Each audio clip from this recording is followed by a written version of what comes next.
BJP शासित नगर पालिका ने अतिक्रमण बताकर मंदिर पर बुलडोजर चला दिया और अब बीजेपी ही इसको लेकर सबसे ज्यादा दुख भी व्यक्त कर रही है। इस हकीकत से बीजेपी नेताओं का सामना भी हो रहा है क्योंकि मंदिर मसले पर बीजेपी ने अलवर में गहलोत सरकार के खिलाफ मोर्चा तो खोल दिया है, लेकिन इस सियासी जमीन पर खुद बीजेपी पर ही आरोपों का कीचड़ उछल रहा है और कांग्रेस खुद को पाक साफ साबित करने में जुटी है।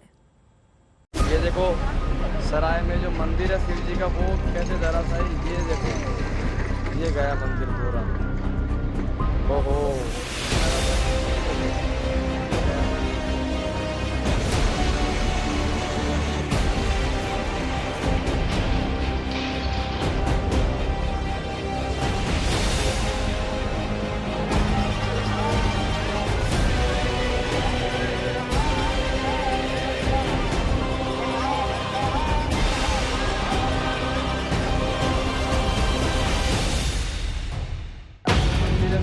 300 साल पुराने मंदिर पर बुलडोजर चला तो राजस्थान में सियासत की भागदौड़ शुरू हो गई।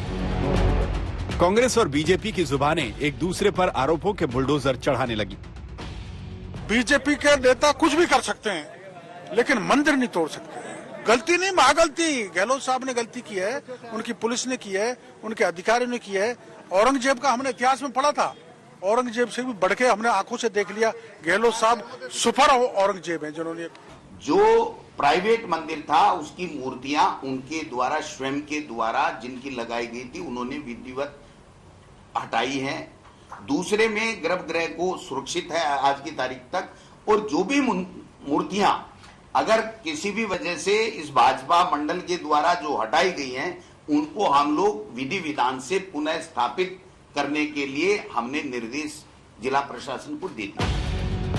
कांग्रेस हो या बीजेपी, 5 दिन तक किसी को भनक नहीं थी कि अलवर में कोई मंदिर तोड़ा गया। लेकिन शुक्रवार को आज तक ने जब खबर चलाई तो बीजेपी ने आनन फानन में अपने 3 सांसदों की टीम को मोर्चा संभालने के लिए भेजा। फिर देखिए लोगों ने उनका स्वागत कैसे किया। आगे आगे अलवर के सांसद बालकनाथ और पीछे पीछे बीजेपी मुर्दाबाद के नारे लगाते सैकड़ों स्थानीय लोगों की भीड़ के गुस्से से बचकर निकले तीनों बीजेपी सांसदों ने मंदिर पर बुलडोजर चलाने का ठीकरा कांग्रेस पर फोड़ दिया। जिस प्रकार से बर्बरता पूर्वक मूर्तियों को तोड़ा गया है, शायद औरंगजेब और तैमूरलंग के इलाके के जमाने में भी इस प्रकार का पाप नहीं हुआ होगा जो कांग्रेस ने यहाँ पर किया है। 5 मेंबर्स की कमेटी, उच्च स्तरीय कमेटी बना करके भी भेज दी जाए ताकि तथ्यात्मक रिपोर्ट आए। तो इसलिए उन्होंने हमें भेजा है कि हम आकर के सब लोगों से मिलकर के बात करें और ये रिपोर्ट हम जाकर के उनको सौंपेंगे। लगातार 2 दिन से यहीं आ रहे हैं, आप कल भी यहीं थे, आज दिन से। आप 17 तारीख को डेमोलिशन हुई, आप कह रहे हैं 22 तारीख से आप आ रहे हैं। मैं ये कह रहा हूँ, जैसे कि मंदिरों की तोड़ने की बात आगे बढ़ी, मंदिरों को जिस प्रकार से तोड़ा गया तो उसी समय से हम सब लोग सक्रिय हैं। और जिस प्रकार से दुर्भावना पूर्वक कांग्रेस शासन के लोगों ने इस मंदिरों को अपमानित किया है, तोड़ा गया है, उसके लिए हमारा सारा पार्टी संगठन, पूरे समाज के लोग एकजुटता के साथ में।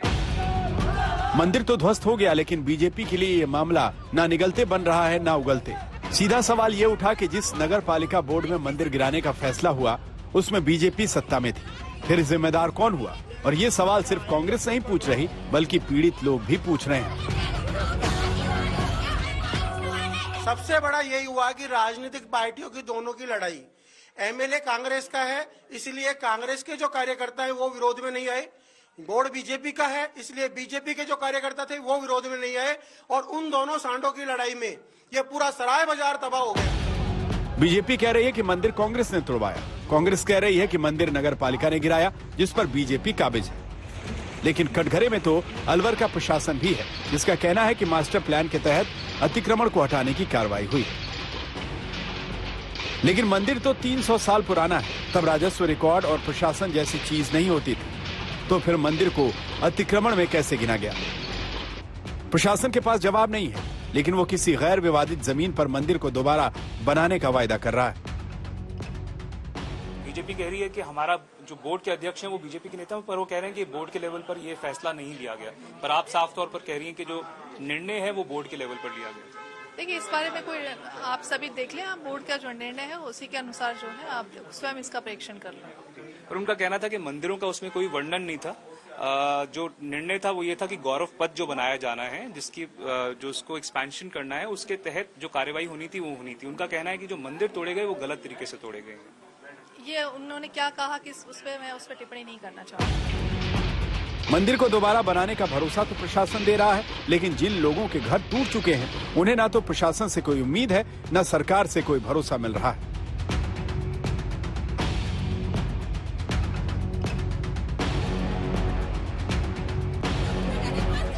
देवंकुर, अलवर, आज तक।